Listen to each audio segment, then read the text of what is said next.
আজ বুধবার মেয়েকে নিয়ে চলে গিয়েছিলাম বিরাটি স্টেশনে।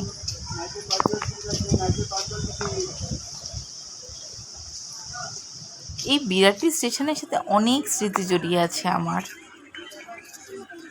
আমি যখন ছোট ছিলাম তখন আমার মামা বাড়ি যাওয়ার সময় এই রাস্তা দিয়েই যাতায়াত হতো, কারণ এর পরের স্টেশনেই তো আমার মামা বাড়ি, বা আমি তখন বলতাম দিদা বাড়ি, আজ সেটা আমার মামা বাড়ি।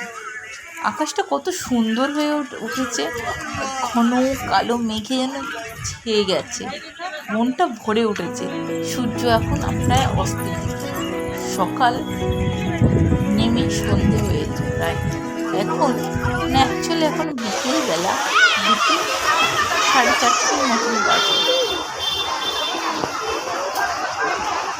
মেয়েকে নিয়ে আজ পৌঁছে গেছি সুইমিং পুলে। অনেকদিন বাদে আসা হয়েছে মেয়েকে নিয়ে। আমার অসুস্থতার জন্য আমার কারণেই মেয়েটি সুইমিং পুলে আসতে পারছিল না।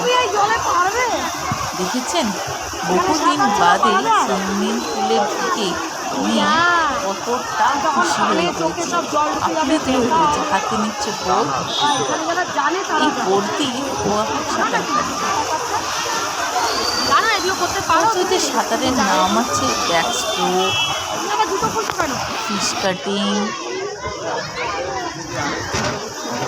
এই বোর্ড দিয়ে ওরা ভেসে ভেসে এখন সাঁতার কাটে। এই যে দেখুন, এই বাচ্চাগুলো এখন সিনিয়র, ওদের মাথায় নীল টুকরো, ওরা এখন সিনিয়র হয়ে গেছে। তো আর যারা এখনো নিউ কামার বা সদ্য ভর্তি হয়েছে, নতুন নতুন সাঁতারটা শিখেছে, তাদের জন্য হচ্ছে রেড ক্যাপ।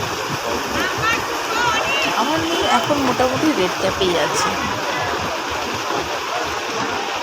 ওই যে সাঁতারটা কাটছে, মুখ তুলছে, দেখতে পাচ্ছেন? হ্যাঁ, সাঁতার কাটছে, মুখ তুলছে। আবার এই যে স্যারেরা রয়েছেন সঙ্গে সঙ্গে, এখানে খুব ভালোভাবে শেখায়। আমার মেয়েও খুব খুশি হয় এখানে আসতে।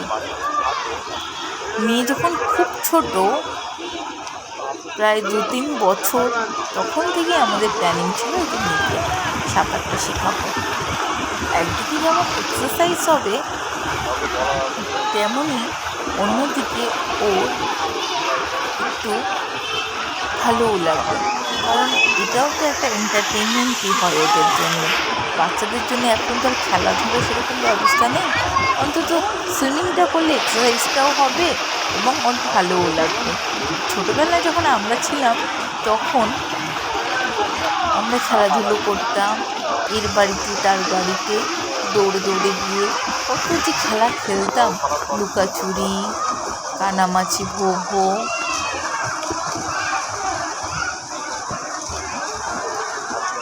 কিন্তু এখনকার বাচ্চারা সেই সব দিন আর খুঁজে পায় না। খেলতে হলেই ওদের খেলতে হবে ভিডিও গেম, নয় কম্পিউটার, নয় অন্য কিছু। তাই আমার মনে হলো এই সুইমিং পুলে থাকলে অন্তত এক্সারসাইজও হবে, 10টা বাচ্চার সাথে দেখাও হবে এবং ভালোও লাগবে। একটা কম্পিটিশন হবে, নিজেদের খুব ভালো লাগবে। তাই ওকে সুইমিং পুলে যাওয়া, যাতে ওর মনটাও খুব খুশি থাকে। বাচ্চা মন তো বাড়ির বাইরে সেরকমভাবে বেরোতে পারে না, আর যা বেরোয় তা হচ্ছে নিজের পড়াশোনা। ব্যাস, অন্তত আমার মেয়ে এটা করে খুব খুশি হয়। দেখুন কিন্তু এত খুশি হয় সুইমিং পুলে আসতে, যেদিনই ও আসতে পারে না ওর মনটা বেশ ভরে যায় দুঃখে। মা, কেন তুমি আমাকে নিয়ে যাচ্ছ না? এই যে দেখুন, আরেকদিকে সিনিয়র বাচ্চাগুলো সাঁতার কাটছে। আস্তে আস্তে এই রেড ক্যাপটাই আস্তে আস্তে ব্লু ক্যাপে পরিণত হবে। আর এইদিকে যে বাচ্চাগুলোকে সাঁতার শিখছে, ওরা হচ্ছে একদম গেড়ে, একদম বাচ্চা, মানে একদম হয়তো 1-2 দিন এসছে, সেরকমভাবে ওরা কি ভাসতেই শেখেনি, ফ্লোটিং করতেই ওরা এখন অবধি পারে না। মায়েরা বসে রয়েছে তাদের বাচ্চাদের দেখার জন্যে, যাতে ঠিকঠাক শিখছে কিনা। ঘড়ির কাটায় তখন 6:20। দেখতে দেখতে যে সময়টা কখন বেরিয়ে যায় টেরই পাওয়া যায় না। মোটামুটি সাঁতারে আসলে আমাদের 1 ঘন্টার মতো লেগে যায়, কারণ বাড়ি থেকে আসা, তারপরে ওকে এখানে সাঁতার শেখা আধ ঘন্টার মতো, যেই বাচ্চাই হোক না কেন আধ ঘন্টা, 6টা থেকে 6:30, আবার মানে যে সময় স্টার্ট করুক না কেন আধ ঘন্টা, 4টে থেকে 4:30, 4:30 থেকে 5টা, 5টা থেকে 5:30 এবং 5:30 থেকে 6টা। এই হচ্ছে বাচ্চাদের ব্যাচ। এই যে দিদি পাশ থেকে গেলেন, উনি এইখানকার জলে যত পোকা আছে, উনি কত এই লাইটের জন্য এবং জলের জন্য অনেক পোকা উড়ে উড়ে আসে, পোকাগুলো দূর করতেই দিদি সবসময় নেট নিয়ে ঘুরে বেড়ায়, যাতে পোকা দেখা মাত্রই তুলে তুলে ফেলতে থাকে। দেখুন আকাশটা কত নীল হয়ে গেছে। আবার স্যার বলেছেন ওদেরকে কম্পিটিশান দিতে, তাই দেখুন কেমনভাবে ঝাঁপতে আসছে। মেঘটা পুরো আকাশে ভরেই যাচ্ছে। আমি ভাবছি আজকে মনে হয় বৃষ্টি হবে। এই বলতে বলতে আকাশের দিকে তাকালে দেখা যাচ্ছে ঘন মেঘে আকাশটা পুরো ভরে গেছে। অনেক দিন বাদে আসা এবং মনটা যেন খুব খুশি হয়ে গেছে। যেমন আমার হয়েছে তেমন আমার নিকিটকে হয়েছে।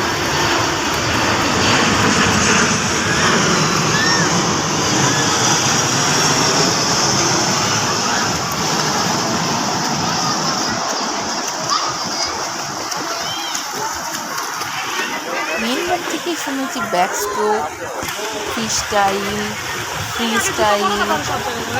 আরও তো কত কিছু আছে, বাবেল, এগুলো হচ্ছে এক একটা তার।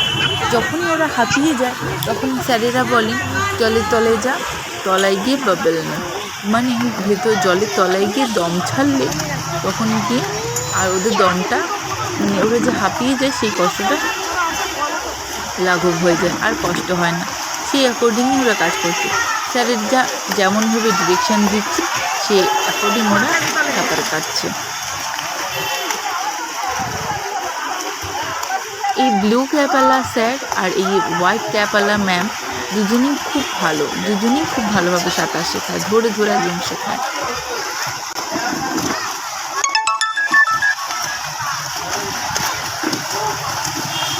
দেখুন এই যে আমার মেয়ে ঠিক ফার্স্ট হয়ে গেল, ওর এত ভালো লাগে, খুশি হয়ে যায় ও।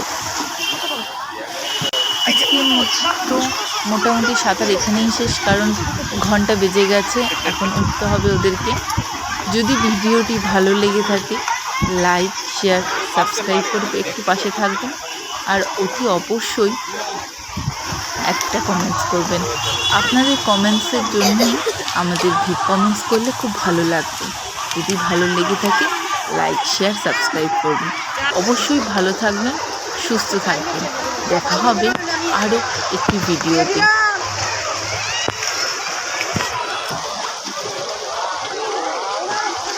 সুস্থ থাকবেন, ভালো থাকবেন। দেখা হবে পরে আরেকটি ভিডিওতে। আজকের মতো এইটুকুই।